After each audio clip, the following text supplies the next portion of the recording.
plasma-rich platelets. Oh, Or did you like that? platelet-rich plasma. Yeah, and I go like every 6 months, and the hair's growing back fuller, man. Really?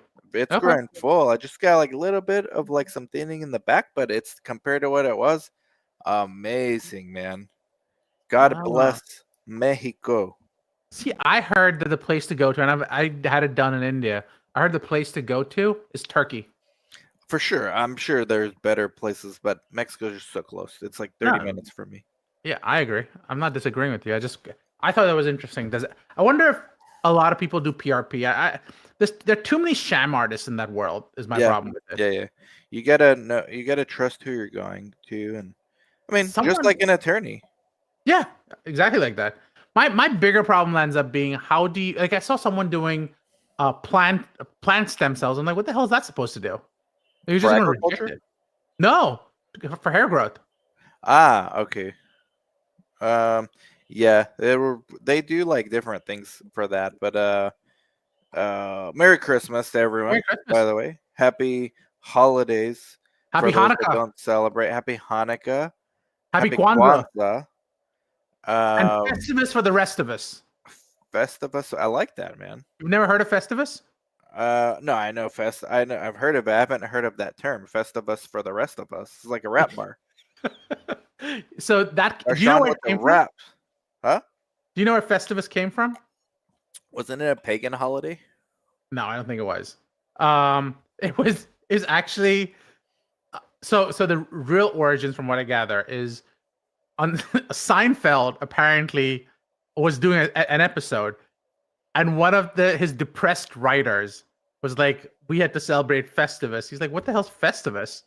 And the guy goes, "My father would have a event where we all had to air our grievances, and we had a pole that we would beat up, like that. Essentially, you would like all these horrible things." And was based off this 1960s thing his father had basically created. And So it's it's like a the man-made. anti-consumer. I know Yeah. there's like a pagan holiday that goes way back centuries to there were supposedly Christmas like kind of was built uh, around that.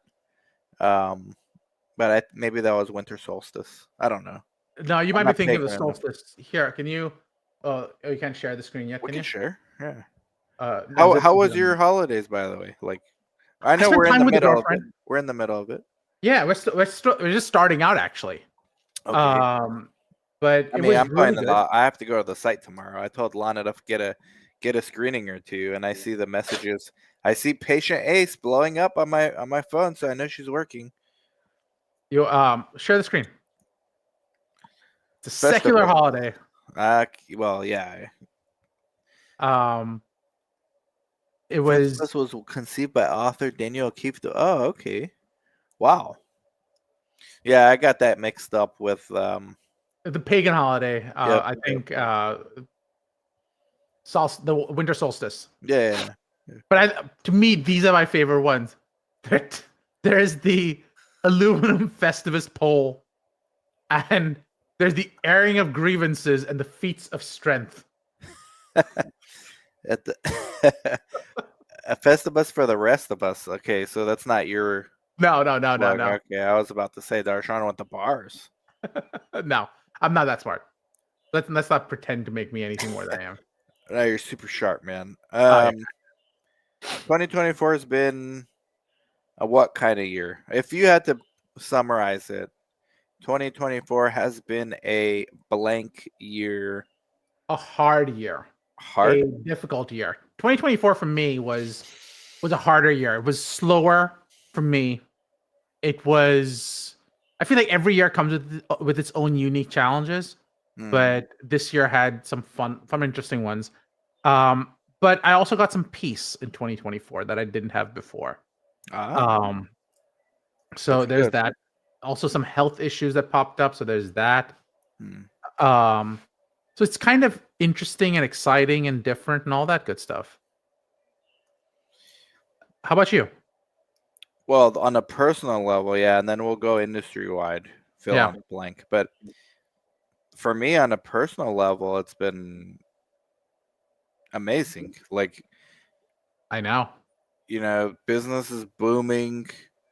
We're expecting a child. Like, Hmm. health has been great. Um, I cannot complain. Like, super grateful for everything. I do notice a bit of a slowdown on the studies,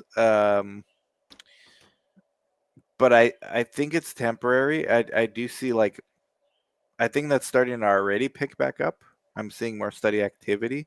So, like, the fall was kind of slow for new studies, and then personally for our site, the fall was like our transition from previously consistent studies to like brand new studies where we still have to figure out, and we're still figuring out a consistent recruitment plan.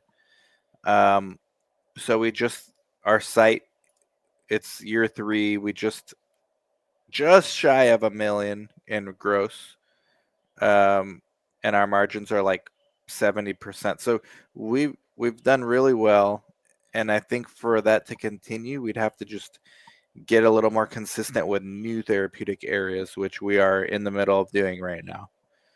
Um, so that's just me personally and my business. And then what about industry wide though? Like industry wide, 2024 has been a A shit show.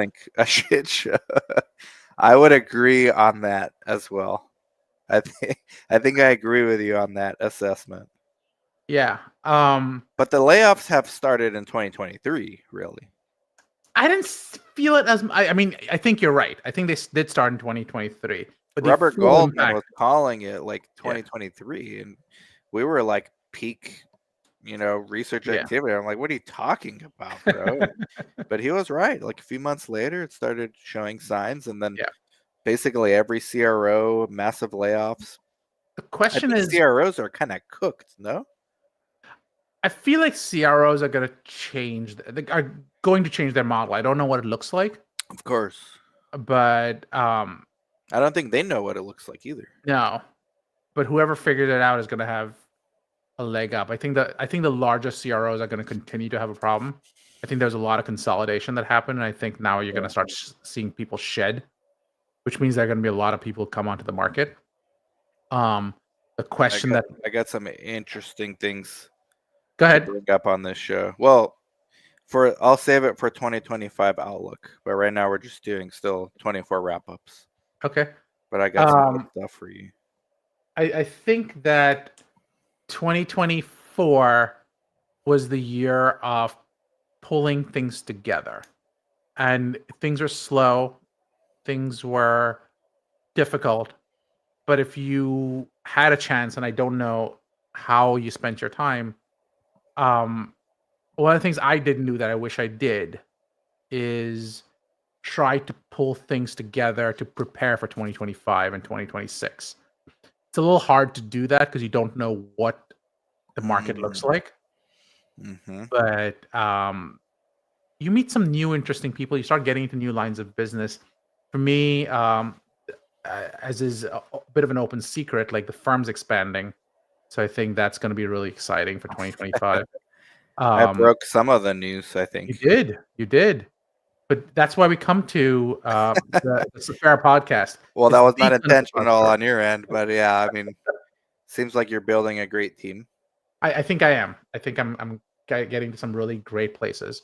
Mm-hmm. Um, I also think that 2024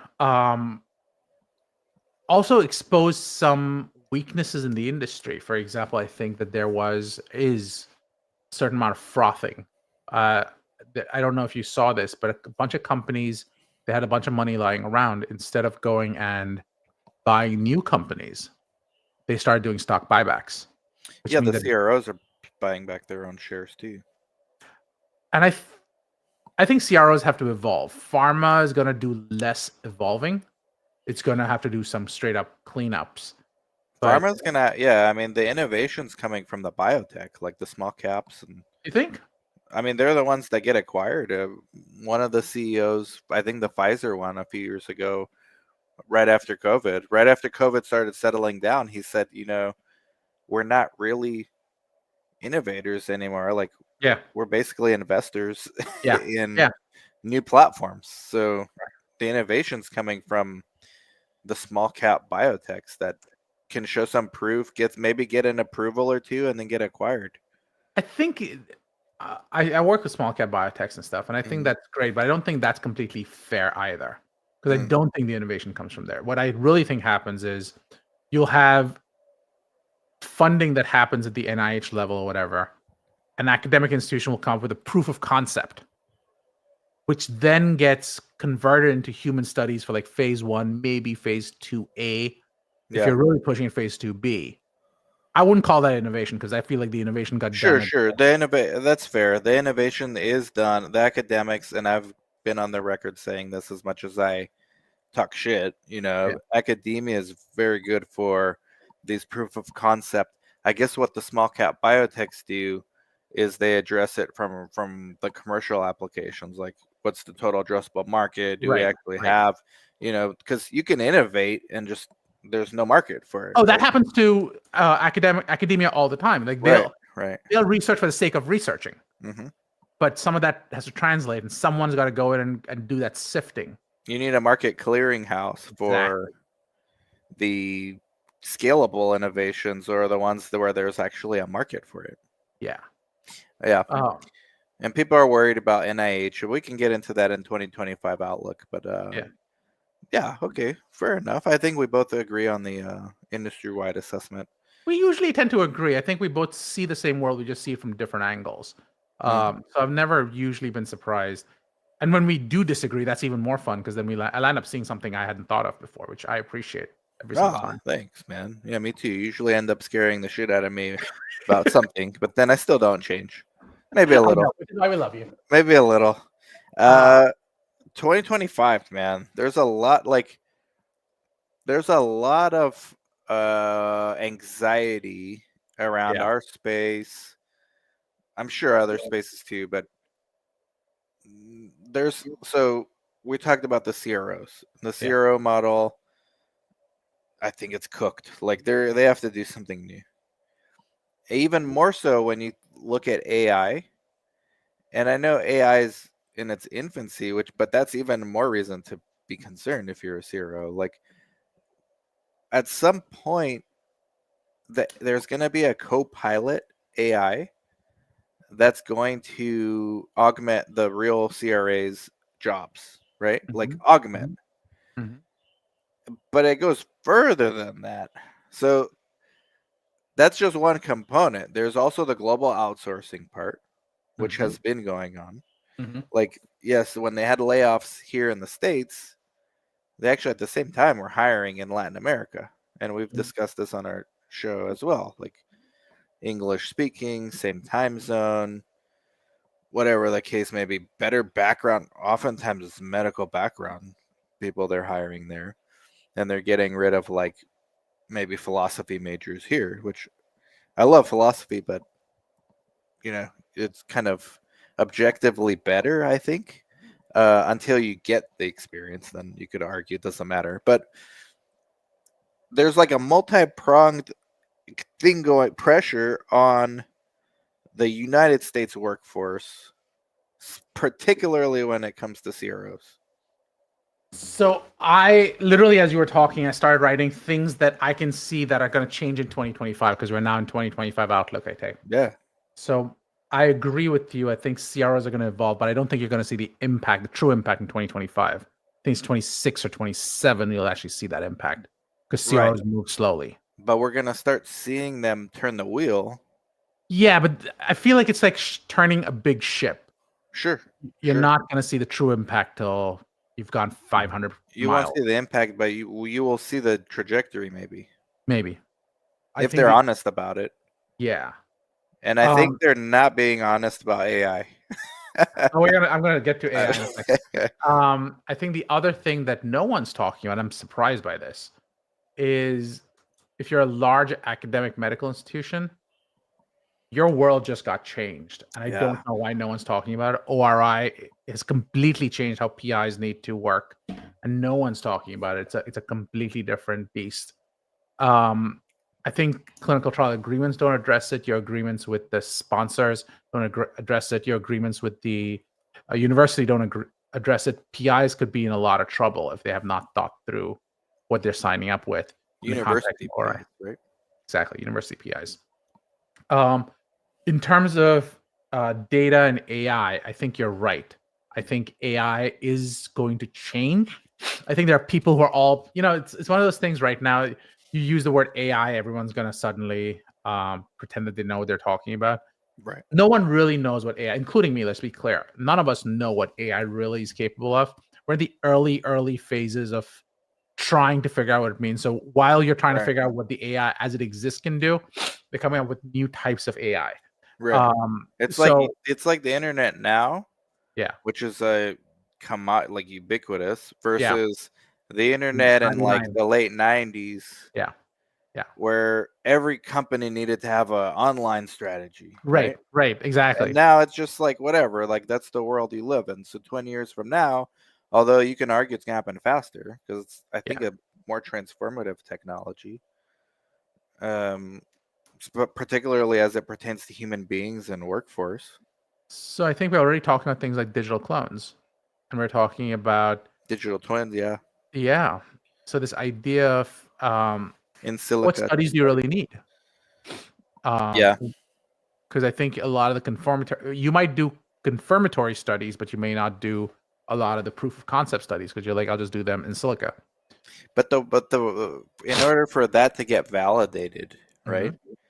Because now everyone who runs a tech company in life sciences knows the number of validations you got to get through, the regulatory red tape. I mean, you know this better than almost anyone.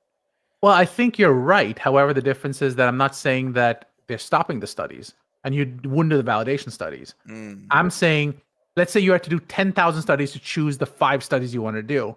Now, you might not have to do the 9,995 studies. You're still going to do the 5. You may even do an additional 10 just to confirm. But the number of studies total went down. So there's going to be a transitional period of a decade or more. Correct. Of status quo as far as studies are concerned versus in silico. Correct. What I think is going to add to this is going to be the fact that quantum technology is going to kick in. Right. And this idea that you'll explore all these different options and opportunities that you simply couldn't before. Answers you didn't know the answers to will suddenly become so easily available. I think that's going to become the next phase. When I say next phase, or you'll see new problems. You'll see new problems. Correct. You'll see new, but that's you. That's where we want to be, right? True personalization. Right. Yeah. Where we want to go. We'll deal with the problems too. We're going to see those problems and try to address them proactively, if at all. Now, as far as the total addressable market, because for innovation, just for the sake of innovation, is at that point we're no different than the academic medical center. Yeah. So someone's gonna have to pay for this. Unless, have you heard of? It's not only cures. It's something. There's a guy called David Fajgenbaum. Have you ever heard of him? No. So just to be clear, I don't get paid by him or anything. I just think he's doing. Shout out David Fajgenbaum. Yeah, he is a medical doctor out of the University of Pennsylvania. He had Castleman's disease, and he was dying from it. Like, it's a rare disease. He was dying from it. He literally had to invent his own treatment. You brought this up on After Dark. Okay. Yeah. And he came up with a pre-existing medication. I see. That can help cure it. And that's all he's doing. He's working, I think, with the. So he researched the hell out of repurposing what's already out there. Correct. And so what you're, I think, pointing to is the AI is going to be able to do this constantly, 24/7, and even on a quantum scale that we haven't considered. You're going to start getting to true personalization. Like, maybe Dan Sfera only needs 12.275 milligrams of metoprolol, while Darshan needs 20 milligrams of metoprolol. Right. So, but this is a deflationary effect It is a deflationary effect. But the technology is expensive. For now. I see. So who pays the bill in the meantime? Or it's just a gradual transition? It'll be a gradual transition, I think. I think there'll be an initial shock element, but Google already owns that. China already owns that. NVIDIA is trying to get into that space as well. So I see. everyone is trying to get into quantum computing.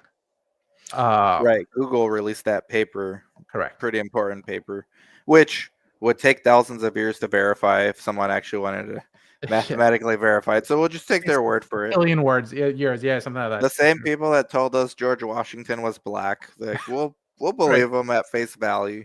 Okay. Yeah, I think a lot of this stuff's coming faster than we think, and I think immediately, like you said, we won't necessarily see the effects of that maybe a decade out, but I don't know if it's a decade. I think it's probably 4 to 5 years, because I think for in silico trials.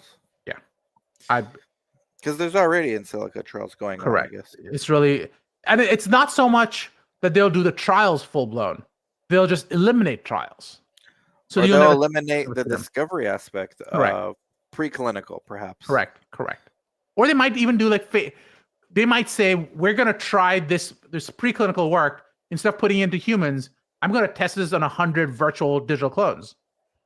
Mm-hmm. And okay, you know what? This is a really bad product. Let me try another version and another version, another version. Oh, this one works. Now put it into humans. But for that to work well, and I guess with quantum computing it can, but for that to work well outside of the quantum tool framework, we don't even know all the variables. Like, we don't understand a lot of the variables that would go into the inputs. And I think that's the other weird thing that's happening as AI is starting to use these tools. It's discovering connections we never saw. So I think there was this breast cancer or something like that where humans were looking for it, and they're like, I don't know what the hell you're talking about. But AI was pointing out things that later on got discovered to be true. So it's finding seemingly unrelated things that are actually connected. Exactly right. Mm-hmm. Yeah, back to the topic of philosophical discussion we had on superpositions, where everything exists in like a probability cloud. I mean, so let's discuss like global outsourcing. That's the other thing you talked about. Yeah, because that's like, this kind of stuff we're discussing more like years out, maybe decades. Yeah. What's happening tomorrow or already yesterday is this layoffs. Exactly. CROs need to pivot instead of, like, they've been buying sites, but now they're buying their shares back. Yeah. I think you're going to see insourcing. I don't think you're going to see outsourcing. If Trump comes on, and well, Trump's coming on, it's not an if, it's a when. And when Trump comes on, he's incentivizing insourcing. So if that happens, what does that actually look like for drug discovery? So a lot of gig economy. Well, not necessarily even gig economy. I think those data centers they're trying to build in India and China and Indonesia and Brazil, they're going to go, no, don't send it globally. Do it in Iowa. Do it in Idaho. Yes, it costs you a little bit more, but if I put tariffs in there, I'll normalize it out. Mm-hmm. And that's what someone's going to start complaining about. Now, what about at the small to medium-sized site model? I talked to way more private equity on 24 than I care to remember, but I mean, most of them are pleasant conversations. Sure. They said their own words, we're just getting started. Like 25 is going to be even more consolidation at the site level. And I've got a lot of thoughts on this, but I wanted to get your take on I think the site market looks like. I think the site market is going to be huge, except I think sites are going to make out like bandits. And the reason is most PE companies don't know what the hell they're doing. They're just sort of, they think they know what they're doing, which makes them dangerous. They just see huge numbers and they're going, I'll spend the money. You don't actually know what you're buying, do you? You don't know how these things get run. You don't know what the limitations are. In fairness to them, many of them hired former site people. And the question is, it's the blind leading the blind in many cases. Right, but I mean, some of these guys are sophisticated. Like I My agree with experience, you. Many of them are not, correct. but there are some, and they're the more mature ones that have, former president of this site network that's running No, I'll give you their. an example. You and I discussed corporate practice of medicine, Mhm. Yeah, yeah. and it's literally illegal for people to own this. I know people spending several $1 million to buy something that they literally cannot own Because they're a doctor in that state. because they're Right? not a doctor. Oh, because they're not. My bad. Yeah, yeah. Yeah. So you just spend millions to buy something you are legally prohibited from owning. What does that say? I don't care how. To me, it speaks to how smart the site owner is and how dumb the PE company is. All they're looking at are the dollars, not Well, thought. most likely that site owner's not a doctor either. And that's my point. So he's smart to get rid of it. I see. So it's a game of hot potato. It is a game of hot potato. You think the Fed's gonna crack down on that? I don't think they're going to crack down on it right now, but it's one of those things. It's like the opioid crisis, right? Nothing happens for decades until someone gets hurt, and then they go, "Oh, time to crack down." So you're saying these clinics that are owned by non-MDs, because in some states I know it's like It's only allowed. conflict where it is Yeah. owned by an MD, and then some Correct. states where it's not. Correct. So you can't have it both ways. Our site is owned by an MDs and non-MDs. They're all, And that's allowed in certain states. Like you have to have a certain majority or a certain percentage or whatever it is. But the point that goes along with it is, and it's not just this area, right? It's going to be stem cell clinics are going to have the same exact problem. right. You're going to have, Or they start doing nutraceuticals like RFK ones. Correct. Peptides like our boy RFK wants. Right. And I think that's what's going to be the problem. It's like you company, private equity company, VC company want to get into a space that's innovative. Quite honestly, I think they just want to hopefully change the world, which is a good thing to have. But you don't think those guys with all their millions of dollars don't have good attorneys, like letting them know, hey, this is not legal? Or correct. That's exactly what I'm saying. They ignore it. They either ignore it, they think it's a low risk, or they simply aren't aware of it. Because I've spoken. Have you been asked about this? I spoke to a lawyer about 30 minutes ago. Amazingly smart lawyer. We spent an hour going, I think you're wrong, Darshan. I was like, talk to me why. By the end of it, she's like, I think you're right. About this topic of in certain states. Yeah. Which states do you remember off the top of your head? Well, it's blatantly illegal in Texas. Oh, so an MD must own a clinic. It literally says, Texas specifically goes out and says clinical research is the practice of medicine. Oh, so they put clinical research. Yeah. They literally write the word research in the definition. Shout out to all the site owners in Texas. Come to save our sites. Come to save our sites. One of our regional meetups. Our next regional meetup, I think, is going to be in Texas. That'd be a good place to have them. Texas has some great laws and stuff. And it's it's very busy for clinical research. It's right. Oh, yeah. Dallas, Houston, so many sites out there.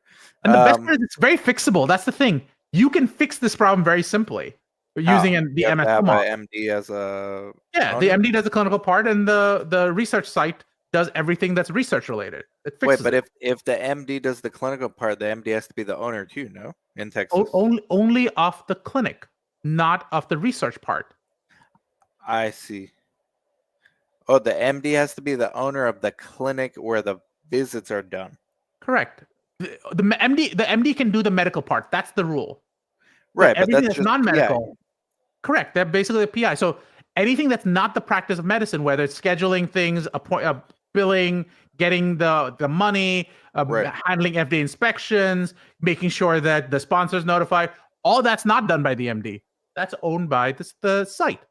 Right, but the problem is that's just considered the admin aspect. But that's where you put the value, and that's the part that gets sold, and that's the aspect that makes money is seeing the patients. But what you do is you structure it so that all that money, all that value is in the MSO. Sure, but the MD. So in the case of Texas, for example, and to Maria, yes, come on down. I love that profile. She's on the baseball. The Texas that's Rangers, world champs. Is that right? Yeah, I'm not even going to pretend to know. They play baseball. That's a baseball. That's I know that's a baseball ball. So okay, I'm confused, but I'm not in Texas. But I talk to Darshan. yeah, feel free to reach out. Know But your state my law. point is, I think that it's going to be okay for several years. But if you're in it for the long haul and you aren't in the middle of playing hot potato, you will, you want to structure this properly so that you don't have issues. The chicken potentially come home to roost. Correct. At some point. Correct. And you don't want that. You want to be held holding that bag. Right. Well, And everything, like one of the things we teach site owners at SOS is get used to change, like every Correct. year. Exactly So right. here's one I'm going to bring up and related to AI. So these AI, as they're getting better and more advanced, right? They're using more compute to do all kinds of shit. Yeah. We're both long NVIDIA, probably for this reason, amongst others. We're scratching the surface. It's it's almost possible now to eliminate a developer and create a line of code and make something. But let's say, for the sake of argument, by the end of 25, the AI is sophisticated enough to basically program some cloud-based application. Sure. No? Okay. I don't think it's going to be there yet. I think we're probably about 3 to 4 to 5 years away from that. But So we're getting there faster. As your point. You think Silica comes faster than this? No, I don't think either one comes fast enough to be. I think because I don't think we as human beings will trust the system. So even if the system's there, I don't think we as human beings would trust it. But if the price is low enough, I mean, it's going to be effectively free. Yeah, but would you trust it? I don't know. Like, eventually, it's and that's my point. Eventually, yeah.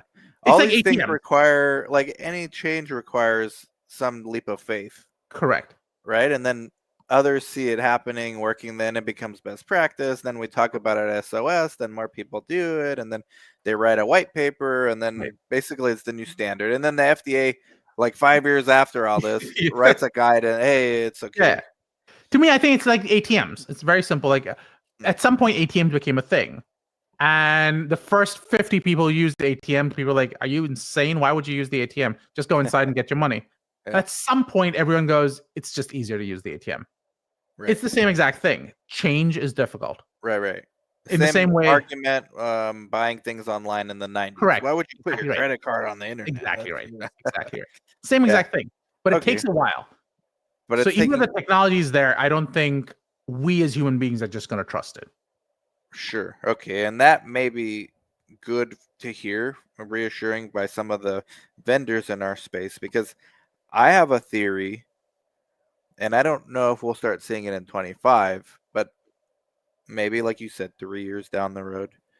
Sites, especially with the consolidation and more money behind it, like these PEs are already talking, well, what's our differentiator? Can we somehow streamline the workflow?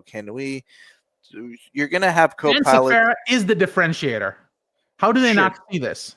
Sure. Well, no, they see that, but I'm not scalable and I'm not for sale. But just to be clear, I am for sale.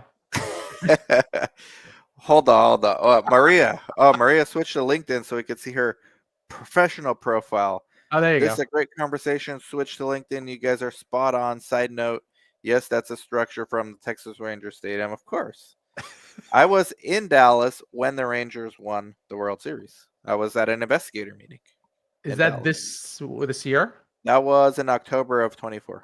Oh, wow. Wow. Okay. They beat the Arizona Diamond. I was actually rooting for Arizona, but I like as we lost. Nah, I didn't care too much.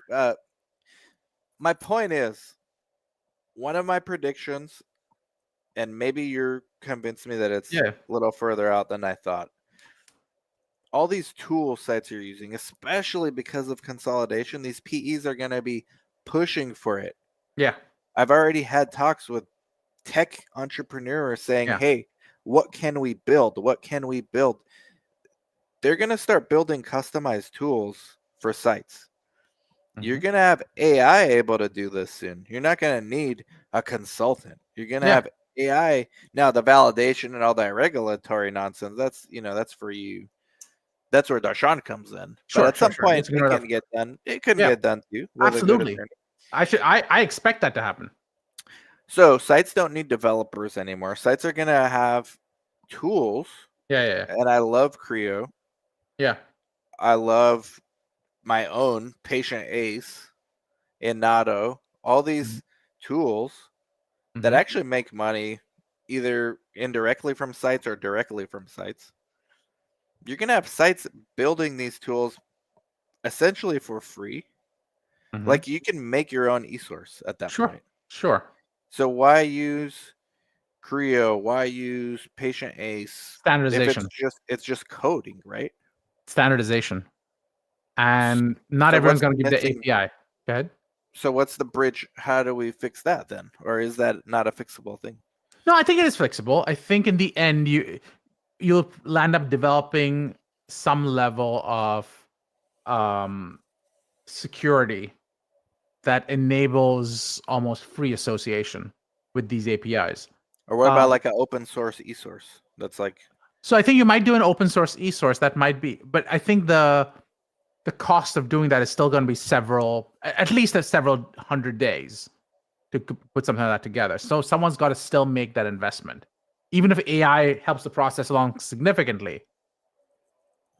In the end, someone's going to go, well, I still need a lawyer to look at this. I still need I need people who use this software that I haven't thought of. I need a Dan Sfera to look at this thing going, what does it look like in reality? So, and some people are just not in that business. Some people are going, I just want to run my site. right. But I think these capabilities are going to keep the tech vendors honest as far as their own pricings are concerned. I don't think so, and I'll tell you why I don't think so. Okay. It's a great question, right? But I think the reason is they're gonna go.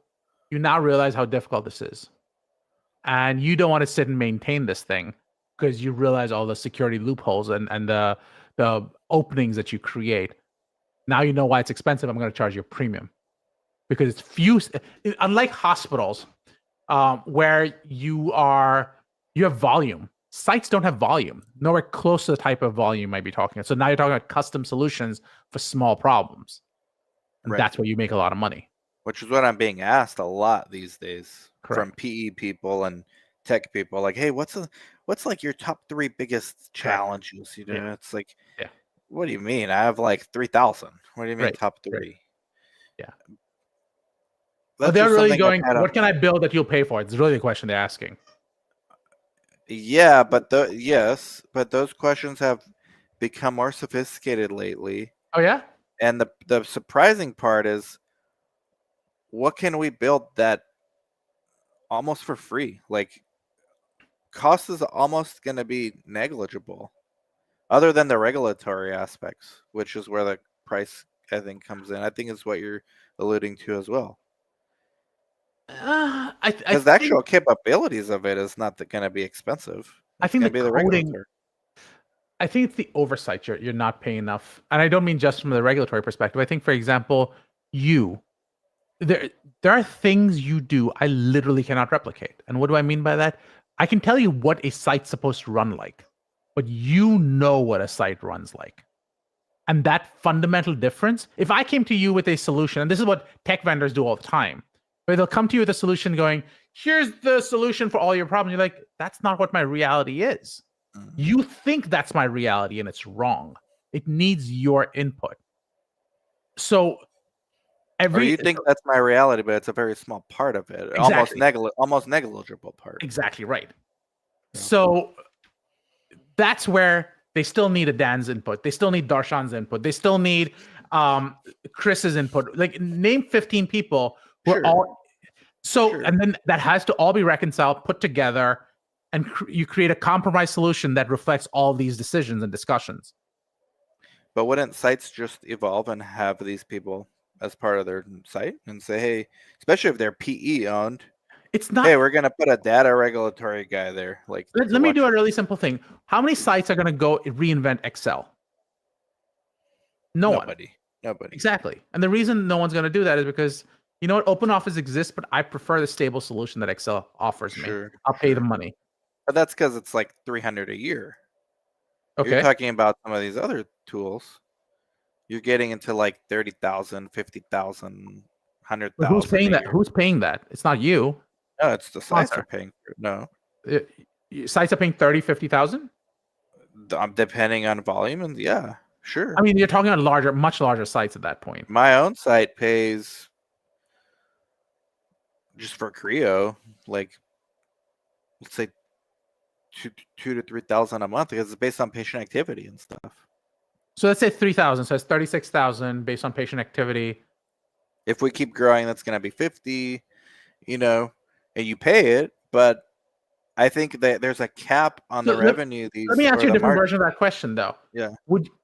It also goes down depending on patient activity.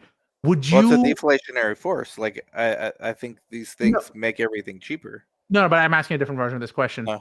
The other way to ask the same question is: at what point do you not want to deal with it? So if you told me that for $2,000 you don't have to deal with creating your own EMR system, I'd be like, yeah, take it. I don't want to deal with it.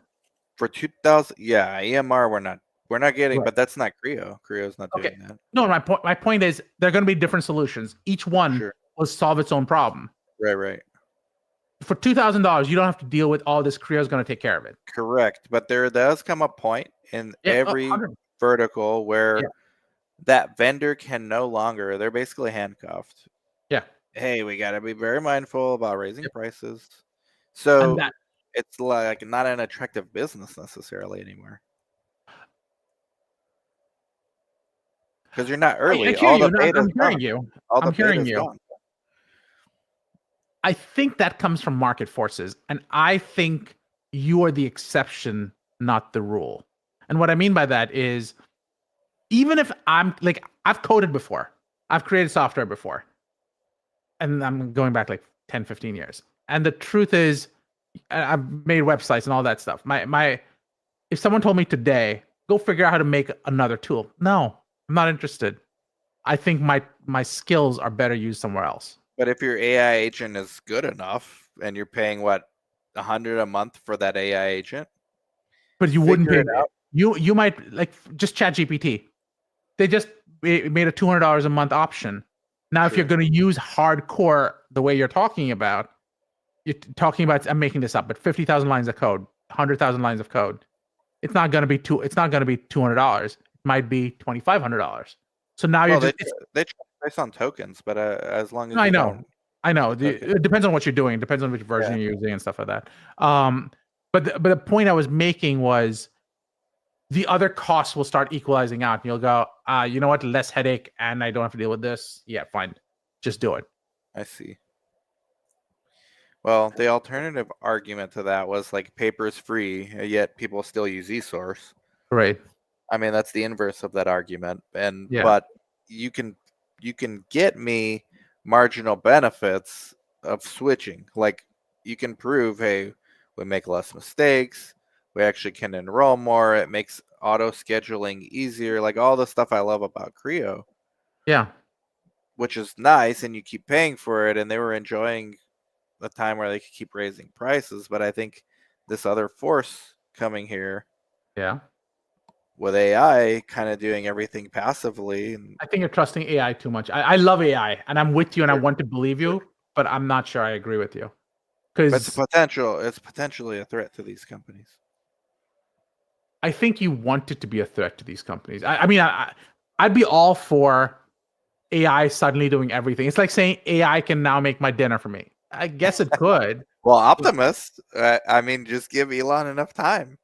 He wants an Optimus in every house.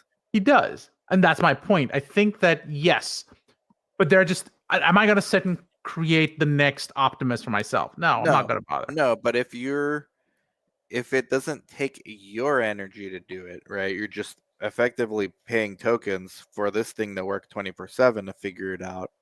At some point, it will figure out something. Like it's like investing basically in your future. Right. And then when it does, now you can enjoy all the marginal benefits of whatever that may be, and especially it's scalable at the site network level. That's all I'm saying, because these things all have to like work together for it to They make do. sense. They do. I'm curious what Maria's comment is. Yeah, it may not work like make sense for one site, but if you're a site Yeah. network with 100 sites, Now you're talking a different the language at shit that gets point. a little Okay. more interesting, Right. right? I think that has to be volume. That has to be scale. That's But when it that's starts making more happening sense. too. Consolidation's happening, objectively happening. No. I'm agreeing with you. I'm trying to see.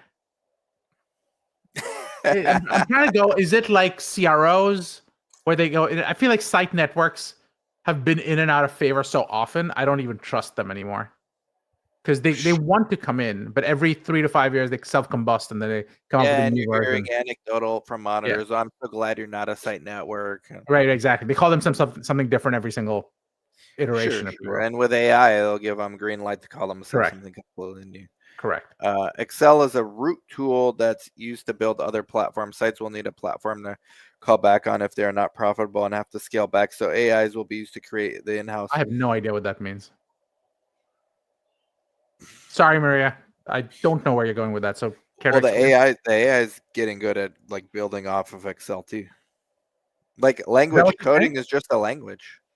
You're saying coding is a language, and essentially Excel has always been the litmus test, even before AI, of like justification for why you're going to start a new tech company. Like what it all comes back to, yeah, what I always ask them, I stopped recently, but what I always used to ask them is it better than Excel?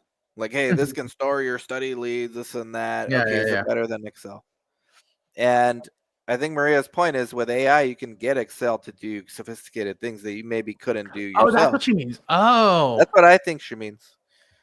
It could be something else she means, but there's a lot of interpretations. yeah. Maria, shout out to Maria, man, by the way. I know, right? You're very involved. Chris Love it. White, welcome. Chris White's doing some crazy shit in this picture. That's some in silico things, no? Chris is great. Chris is like, he's a patient advocate. So, kudos to Chris. Okay. Shout out to Chris White. This is the first time I see you on, but welcome. So I don't know. That's my whole point. Yeah, she said correct. No, I think that's an interesting.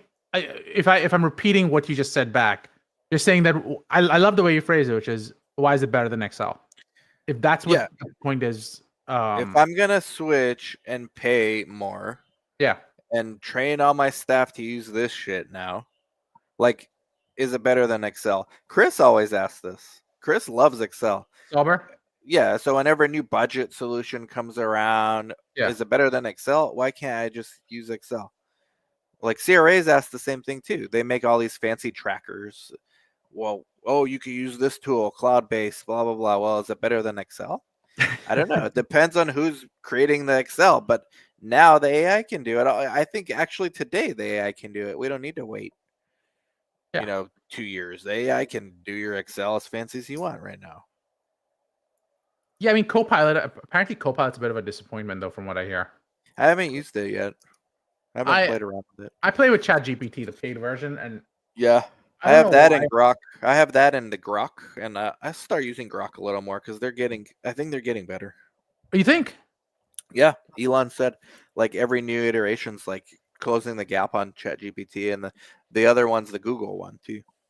I feel like Google. I really want to like Google as my thing. My problem is, I feel like they're falling so far behind at this point. Like trying to compare.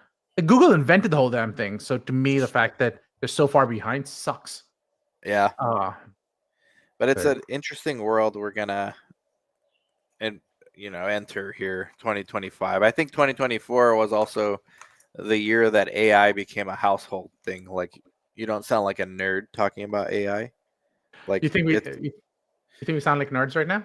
No, I think we saw if we would have had this discussion in 2022, yeah, we would have sounded like nerds. In 2024, 2025, we don't sound like nerds. This is a topic of conversation now. Like, it's become practical to have these talks, not just superfluous. I was just in a conversation probably about 2 weeks ago, 3 weeks ago, and someone was like, social media is how people should market. I'm like, Wait, I'm sorry. This is 2024. We're having a conversation, but there'll Yeah, always be people are laggards. still there's always lag, and in our industry, maybe the most, Yeah, and maybe for good reason. I don't maybe for know. good reason.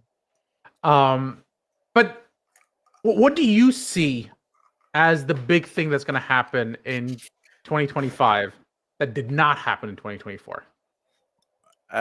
Well, more consolidation at the site level. But Like that it's that's gonna but that did not happen in 2024. that did not happen. Yeah. You might see it might be the first year in a long time, like in 4 years. Well, you see less studies than the previous year. Ooh, really? Yeah, I think sites are gonna have to be diverse as far as their therapeutic areas are concerned. Like we've had to. I would love to get more obesity studies. They're just so damn competitive. Like even though we've done well on the Yeah. ones we had to learn how to pivot into psych, into respiratory, into derm, just to create revenue, right? While we're waiting on like those home run studies. So I think that's the big thing. Like sites have kind of been spoiled as of Right. late. Like, hey, any study you want, it's here. There's more demand. There's more demand than there are sites. I think that's and as there's more consolidation happening, like you're getting money thrown into business development where you have people whining and dining sponsors like they used to do with CROs, that they still do with CROs. Which normal sites don't do that. We don't wine and dine. I've never wined and dined the sponsor in my life, maybe? Eh, that's not true, but like consistently wine Right. and dine. No. Right. Like we don't have someone that does that regularly, but now they do. And Smaller sites? no, but the site networks have Yeah. these That's BD interesting. people. Yeah. So it's going to be a little bit harder to get studies, I think. And you're going to have to, you can't be stubborn and say, no, I just only do these kind of studies because you may not always get them. So that's what I think we're So going to in see. 2025, what are points of differentiation that smaller sites will have to distinguish from each other and from larger sites? Diverse patients. So that's huge. But I There's feel like that's something that everyone says even today. So it's not That's of course really. it's everyone that says, but no one's really delivering it at scale, No? or else it wouldn't be a continue to be a problem in the industry. No, but I mean, but it's sort of like saying we're the most hardworking people. Like I'm sure everyone says that, or we're the smartest. Yeah, I'm sure you think that. Like, what is it that someone can demonstrate up front? Diversity up front, you can't unless you have KPIs like to show, hey, from our past studies, here's what we do, Sure. and it's not just bullshit numbers. You're actually showing them screenshots or the CROs verifying it because they've given your site this study. Um, I mean, I don't think that's the same as saying something subjective like we work hard and Yeah. play hard. No, we enroll like we're in a predominantly Hispanic area. Right. You want Hispanic patients. You don't have to be a rocket scientist or use AI to figure out we're going to enroll Hispanic patients. Here's a question: do you think that site report cards will become more fashionable? I think the CROs are going to try to do whatever they can to stay relevant. I Okay. don't think if sponsors start doing it, yes. I don't see sponsors doing that. But you don't think like a industry, like across sites, going, you know what, we're going to self-assess, we're going to self-police, we're going to show you our results. So that level of transparency. I think in NATO, there's vendors that kind of niche vendors like in NATO that kind of do that already without giving a Really? actual Okay. score, but they have metrics on the sites, and the more studies they get. Creo also does this. Creo can do Interesting. this. I didn't know that. Yeah, Creo can show a sponsor like, hey, you know what? These are our sites, and Yeah. we can show you like demographic breakdown, whatever you want. So data is already there. So I don't think there's gonna be a need for this, like a credit score for sites maybe or Right. something like that. Right. I know there's been groups trying, but I think ultimately it's a grift, especially when it boils down to diversity. It becomes a grift. The grift that keeps on giving. But in the end, I feel like it's like any other grift, right? It came out of people having a need to be able to tell two different sites from each other. But How that do I? data's already there. That's That's my the point. interesting part. I didn't realize that data was easily That accessible. data, It may exist. It's just easily accessible. yes, and no site will opt out and say no, Creo, don't show sponsors like my numbers. They're all going to do it. Same thing with Inato. I think actually on Inato, it's you can't opt out. It's part of the terms of service. Like You you cannot. have, I don't think you can. Okay. Shout out to Inato. They're one of my sponsors too. But, I should know their terms of service by Why? this point. I wouldn't, and I'd be a lawyer. I'm not their lawyer, but Oh, okay. I'll have you read it later. You should get an Inato profile. Start a virtual site, man. Virtual service provider. I didn't even know that's a thing. I'd do that. And the fractional service providers too. There That's you going go. to be a big thing. I think that's going to be something happening in 25 we haven't seen. Like, and the gig economy is going to take off because of out of necessity. Like all these academic people that lost their jobs, all these CRO people that lost their jobs, they're going to have to start improvising and figuring out. I have people like that working with me right now. Started actually. You see? So yeah, 100%. And they're kind of finding their feet below them right now. And I'm excited for them, but I think that everyone's sort of learning that you can't depend purely on your W-2. You may need to augment and de-risk. But as Ed mentioned before, I think there are some IP concerns that come in. I think there are some non-compete concerns that come in. As long as you have individually reviewed that, you can't expect the employer to do that or the consulting company to do that. But at the individual level, right? Yeah, I mean, forget all the legal stuff. Yeah. At the individual level, you cannot stay stagnant in your career development. Like that's the question, though, right? I feel like this generation of kids, for lack of a better term, they're looking for stability. Because I think they're looking for like work-life balance, and they're looking for. And this gets into the debate. I don't know if you want to get into it. Well, let's go through these comments real quick. These are big ones. These are like Kindle books. I agree with Dan 100%. Thank you. We're done with this comment. To be fair, I agree with Dan 100% as well. So there's that. I've worked in VA research and for nonprofit research. Software platforms have to pass stringent security requirements to be accepted versus nonprofits look for what's the cheapest platform to implement, especially if you have staff turnover, EMR integration. We need more of these combos. And then Chris White, love watching this. As a patient, I never understood what is out there and how to find it. In the last couple of years, I've dove in head first, learning the business aspect that most patients have no clue about. Understanding how it all works is helping me help those that reach out, what to do, where to go, how to find it. I have patients asking me to be a non-medical consultant. Yeah, so essentially like a patient advocate. Yeah. And that has been filling my calendar. Because of this, I'm having to create a business model, and then it drops off. Working on the second part of the write-up, but yeah. No, but and there's organizations doing this too, like employing patient advocates. I just had this conversation before we went live. Yes. Oh, yeah. Correct. And there's people doing this like as a scalable model. Dr. Renarda Jones, who I just interviewed a few days ago in San Diego, Dr. Ren, she's doing this. They have patients. They have like a buddy system where like, hey, it's your first screening visit. We're going to have a buddy go with you to your visit. This is like a nonprofit organization that joins patients, advocates for them, raises awareness for clinical trials. You're feeling a little anxious because it's your first visit. We're going to go with you. We'll have a buddy go with you. They advocate for them. As somebody who's having to deal with pregnancy for the first time, you're my wife. Yeah. We have a doula. The doula is a de facto advocate. Like, don't let them tell you this, and that, because this is what they're going to try to do, because their business model is this, and that. As soon as they get a green light, they're going to want to do this, but that's not necessarily in your best interest. Again, it's not medical advice, but here's what I think.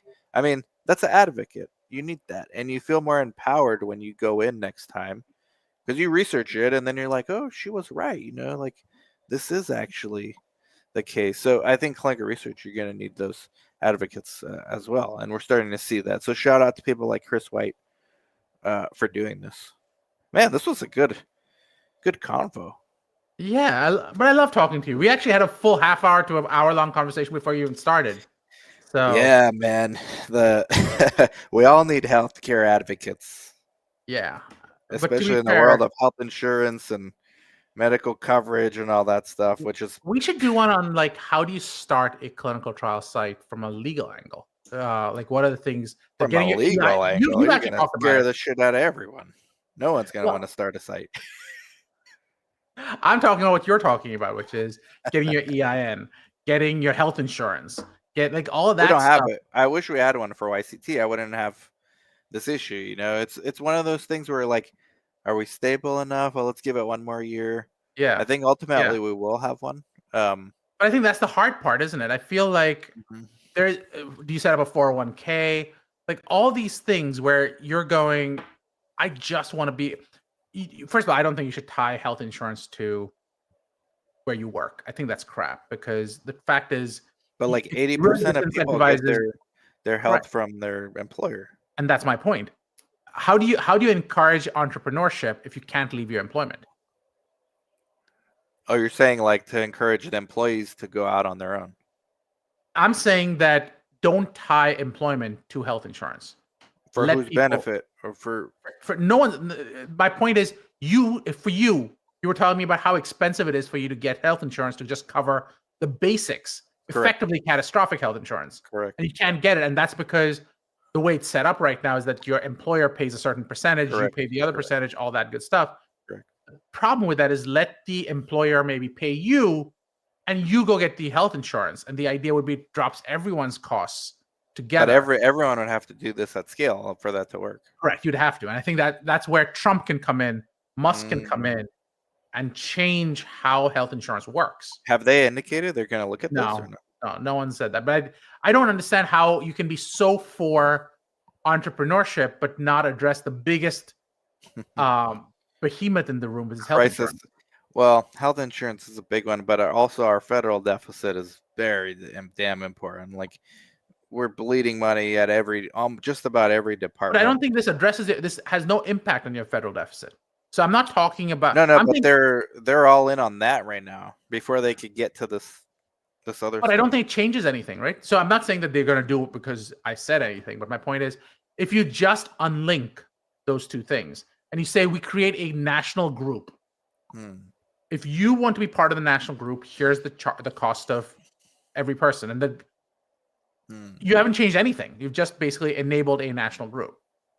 At that point, Dan Sfera can say, you know what, I want to be able to give my family health insurance, and just Right. because I'm not part of another group, your health insurance costs are through the roof. Now you get to be part of a group, and your costs come lower because Right, because essentially you're paying like 24,000 a year yeah, just to have it, correct, and then maybe another 20,000 a year depending on who in correct, your family needs to get what. If correct, at the low end, at the right, like good health correct, strata, right? God correct, forbid, and the you have some health issues. exactly right, Now you're in the six figures, and how many correct, entrepreneurs make six figures when they're starting out? Like no one. exactly, Yeah, exactly. yeah. So I think so. You can still address the federal deficit and come back to this problem later on, but I think you need to incentivize innovation and incentivize entrepreneurship. Well, and I Uh, think this is the right regime to do that. well, we'll find out if they think so, right? Well, they're definitely there. I would put my money on them versus the alternative. To me, I'm not. I put the money on neither. Everyone's incentivized to just let things lie because it's the third rail. Mm, yeah, I hope people do, but I mean, I was glad when Obama came out and got rid of things like lifetime caps and got rid of things like pre-existing conditions. Um, sure. and now I wish that Or they could Trump comes deny in. you. Yeah. And now I wish that Trump comes in and says PBMs, we're gonna have to get you under control, and I'm gonna have to make healthcare easier to access. And research maybe. So we'll cover research in a specific way, which there's some conversation around it. Well, there is an alternate universe where research is a care option, which I know people Oh yeah, either love it or hate it. yeah. I don't think research is a care option, but there is an alternate universe where that does factor in here. So it does, and that creates all kinds of other issues. Well, yeah, of course, any change is going to create all kinds of issues. Sure. My point is, I don't think you should. Research as a care option by default includes the fact that research is not a care option. It is still practice of medicine, but it's not necessarily a care option, because if Right. you were, you don't have to follow a protocol anymore. Assuming you still followed the research as a care option, I, as a patient, should not have to worry that you're following the protocol over my interests. Oh, of course. Except that's what you'd have to do. Like, you got to pick one side, some more regulation, basically. which you don't want either. Well, good thing I'm not a politician, man. Chris White says, by the way, anything else you want to discuss, Darshan? No, I think we need to do these more often. We tried to do this one. We had to reschedule a few different times. Yeah. I mean, it was the holidays and whatnot. Yeah. Patients want and trust other patients. These micro support groups is what is leading and driving engagement, is why I do what I do. I have no COIs. We're an influence culture, and I lived an experience. Testimonial hold more weight as a peer-to-peer. Keep kicking, y'all. Right. Amen on that PBM reform. On the Hill. Wow. You ever been to the Hill, Darshan? Like, I've in a seen formal the Hill. manner? No, I haven't actually had to advocate on the Hill. I'd actually have to register as a. You haven't got your Craig Lipset on yet? I do not. I do not. Shout As a out to lawyer, Craig I'd have to register as a, what do they call it? Lobbyist? Lobbyist. So I don't want Would to you go ever down get into lobbyist? No, I think you should become a lobbyist and start a channel. Start a channel? The lobbyist guru. Demystifying lobbyists. You know how many people hate lobbyists? I do, but I don't even think that's fair. There you go. You should start this channel. A new pod. I think I'm always for the other side, which worries me. I don't know if I necessarily agree with all of my own statements. I sometimes just want to see how the other side reacts to another perspective. Who's the like other as long side? as we've all thought through them. In this case, like lobbying, where you say, do you know how many people hate lobbyists? And you're right, they do. Yeah. The interesting part about it is, are they right to hate lobbyists? Because lobbyists aren't evil. They're giving voice to one argument. And there are lobbyists on the other side. Well, lobbyist is a manifestation of incentives, and you have to manifest it out in some way currently with human beings. So that's what lobbyists do. Yeah. So, but that leads to regulatory capture and all kinds of nasty things. It does. Anything that can does. Study enough philosophy, you'll see that. That's an interesting statement. Anything that can does. I mean, that's the purpose. Doesn't mean it's right. It just I don't even know if I agree with it. Like I see the logic and it's very tempting, but I think there are lots of things that can happen. The does, I think, comes down to what the timeline is. Okay, asterisk, if given enough time. If given enough time. Okay, I'll agree with that statement then. Okay. Yeah. New book coming out 2025. Anything that can does. That's a good line. That's a good title. I'm gonna trademark it. Can you help me? Sure. Like, subscribe, comment, share. If we don't see you again, Happy New Year. Happy New Year to you, Darshan. Happy New Year. Merry Christmas as well. You got New Year's plans, or you just chilling over there in Philly? I'm probably gonna land up hanging out with some friends, hoping that I get to see Dan Sfera in the next year. I thought I'd get to see you this year, but that didn't work out. Yeah, I'm hoping for. We'll see in OKC. Oh, I'm gonna see you for SOS anyways. Yeah, right here, March 2025. But SOS. I'm hoping to see you in addition to that. If I can get that client. Come on down. Come on down. Okay. Everybody go follow Darshan right now. His LinkedIn's underneath. Bye-bye. Bye-bye. Bye-bye. Bye-bye.